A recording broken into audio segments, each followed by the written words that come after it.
thing she always longed for since she was a girl, to say I do. She ignores the signs and signals and once again jumps headfirst into love. Little does she know that the man she thought was a perfect match would prove to be the man who ushers her into the darkest chapter of her life. So now you are desperate to get married, you're a new mom, and you meet someone else. How did you meet what would then become your husband? Okay, I think until I was 3. It's not like it was a boy meets girl, they fall in love. It was a setup. It was a setup. Yes. It was a setup, you know. I remember I did not even ask about his traits or if he's a believer or, you know, I think I was like excited as somebody that, you know, so we met at Spur. And then this man, he comes and he's on his phone, constantly on his phone. So I'm seated and, you know, and I find it really rude. There's no affection, you know. I can't remember who called who first, but he said to me, no, something came up. I can take along if I want to. What came up was that he had a bride. There was a bride, his friend, one of his friend's house in Umhlanga or something like that. And then, yeah, I just find myself going there. But again, it wasn't really about us. His friends were there. You know, they were drinking and all of that. So we never really got to talk. I will say this though, he was also in a search of a woman, of a wife rather. He's somebody that practices amadlozi and all of that. African spirituality. I learned that that's what he did when he requested or asked amadlozi for a wife. And I had also been praying, I think I've been praying to actually meet, you know, to get married. As much as we saw each other almost every day, physically that is. Emotionally, maybe not so much. Because I didn't really feel his love. You know, I'm talking about a person, even till this day, he's never said the words, I love you.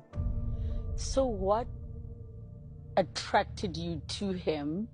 Because you're having your first date, the person's on the phone ignoring you, then it's like, I've actually got other plans, but you can come if you want. Like, what made you say, I want to pursue this? Or was it?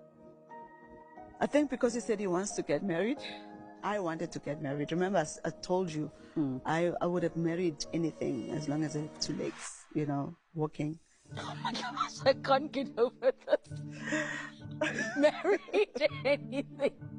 Because on a serious note, you literally took that literally, where you're like, he's got 2 legs, he's ignoring me, he's not talking to me, but he wants to get married. He wants to get married, so I want to get married, so let's get married. So when do you get married? 3 months into the relationship, I fall pregnant. I fall pregnant and Did you want to? Yes, I did.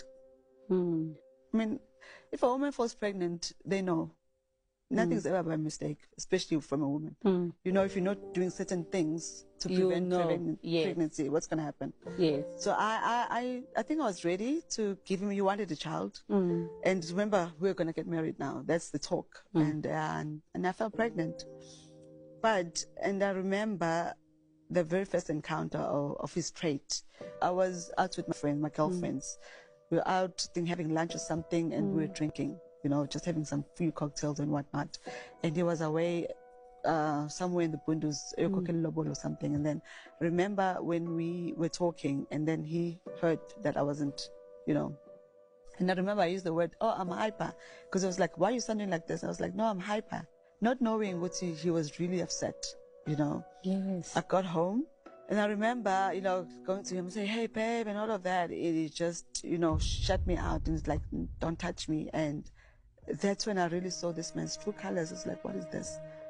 I'm a bit tipsy, yes. I was drinking, but is it the end of the world, you know? Yes. And then the next day, he wouldn't talk to me for a few days, like not a few days, weeks on end. So he was giving you silent treatment? Silent treatment, yes. And every time you do that, he would actually just not even come home.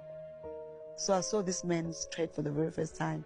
And oh boy, I can tell you, for me, that set up, it's actually, it's invoked a lot of emotions, because I used to cry I think now I'm used to rejection. I think because the first boyfriend rejected me, and now although he's not really, saying it's over, but he's rejecting me in a sense. He's not talking to me. He's giving me the silent treatment as if I've done something terribly wrong, and then... And you wouldn't even know what you've done to trigger whatever it on. is. And he used to say horrible things to me. He used to say, I mean, and saying those things, like calling me names, like names that I can't even say them again, so it just started like that. And I remember then, I think a few days after I discovered that I'm pregnant, now I'm feeling trapped.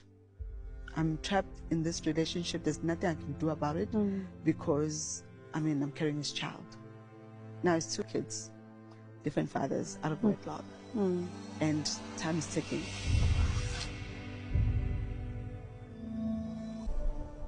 And because you were keeping your eye on the marriage prize. Still wanted to marry him. I still wanted to marry him. You wanted to marry him, or you wanted to marry anybody? It's the idea of marriage, not him. Yes. I knew he was a monster.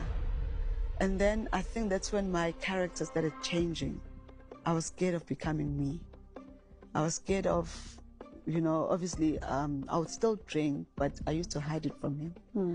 I was scared to say my opinion because there's just so many things that later, came out. Like I would say something and I learned, okay, he doesn't like this. I remember one time I said to him, I would really like to do a Thanksgiving for my mother. The way he got upset, So I realized now, okay, I cannot talk about my family to him. So I had to think first before I could speak because I didn't want to upset him. Do you feel like he used the silent treatment to control you? And do you feel like it was abusive? That was the first encounter, when he gave me that silent treatment. And then it just progressed to emotionally and then calling names. Oh my gosh, they used to call me names for days. Intlamba. Intlamba, Pumalapani, you call me. Ispeb was the everyday name. I was used to that one. That if he could call me that. And then it progressed to not only him calling me that, but he called my mother that, Meanwhile, whenever he used to see my mother, would smile and pretend to like her. So that's the thing. Even if you were to see this guy, you would think I am lying. Because he is just... And I used to watch him and think to myself, this person, how does it do that? Like, I know you don't like this person. I realized that he was actually isolating me from any support, from family, because I wasn't going home now. I wasn't really spending time with my friends, and I never used to share with anybody what was happening. I cried silently, Yeah, so whenever this would happen, which was really often, I would lie in bed the whole day. I would cry, and I used to watch him. He would eat. He would like carry on with his life. As if nothing's happened. As if nothing happened. I lost so much weight. Like, literally, I think I went down to size 30. What was keeping you there? Were there any positive things that you were holding on to that he was doing or saying? It was fear. I was bound by fear. I was so afraid. I was so afraid of being alone. I was so afraid that no man would ever look at me. I felt I was full of shame. I'm having 2 kids.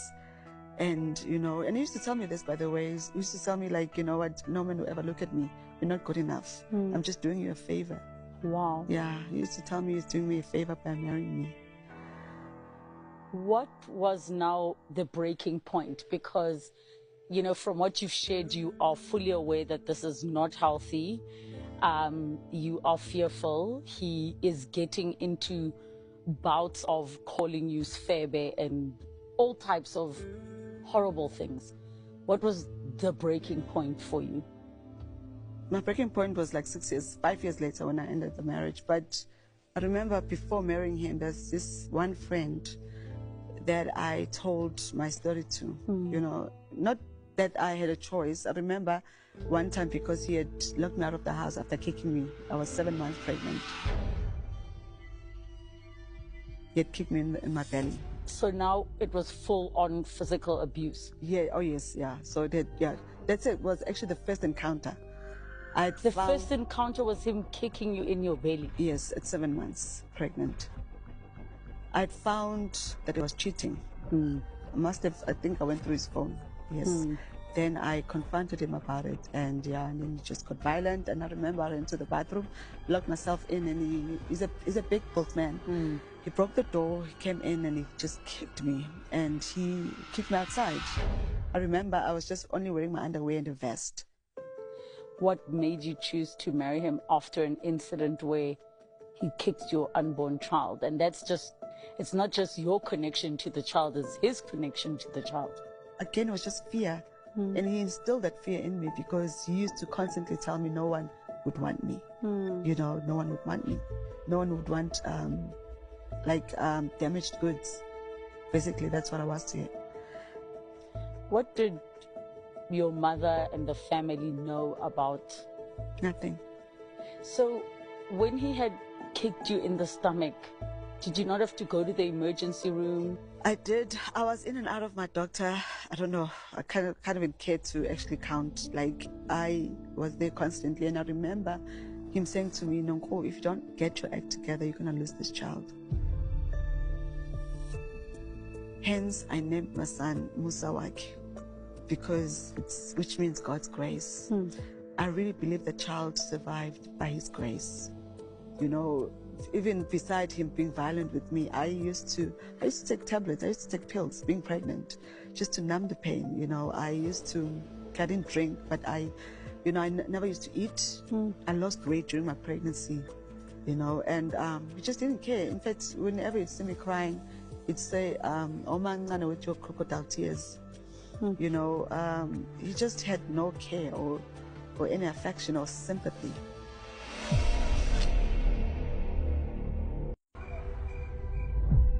Did you recall how your father abused your mother when this man was abusing you? Yeah, I have images where seeing my mom being drowned, because we used to live in a village, and then there was a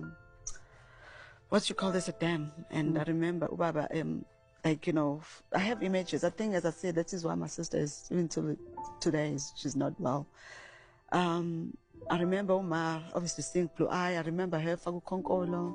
I remember her screaming from their room, and we could hear. And I remember, covering myself over with a blanket not to hear her screaming voice. And as a result, whenever this man used to hit me, by the way, I didn't want my kids to actually hear.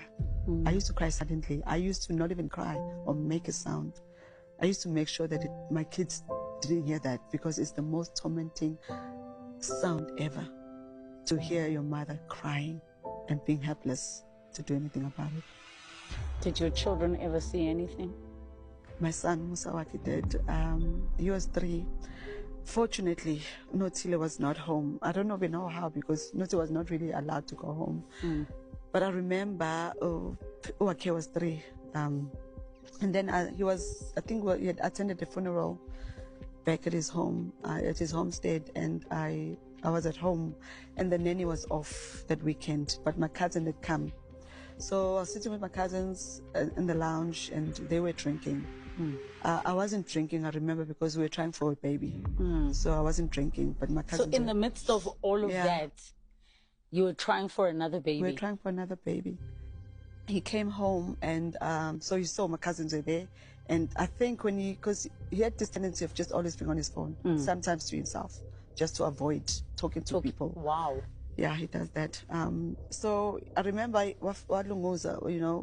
and then he peeped and he saw us. He saw champagne on the table. Maybe assumed that I was drinking. I don't know. But without even greeting, we went upstairs, and then we went down, and then next thing I hear the sound of the engine. And then I walk outside, and I'm like, where are you going? And it's like, and then it starts with Intlamba, with this swearing. Like, why are you swearing? And I'm just, you just got home, you leave. What is wrong? Obviously, I could see something is wrong, but what is wrong, And then he just drives off. And then I start, I tried to stop him, because he was opening the gate, and I had a remote, and I was closing the gate. So now it's like he's reversing. In fact, if I didn't stop, he was really gonna hit the gate, because at one point I was like, you know what? And then he left. Then I wasn't okay. I used to cry a lot those days. So I started crying, and my cousins, eventually they leave. And then I Yeah, and then remember he had a tendency of not coming home. Yes. You know, so, and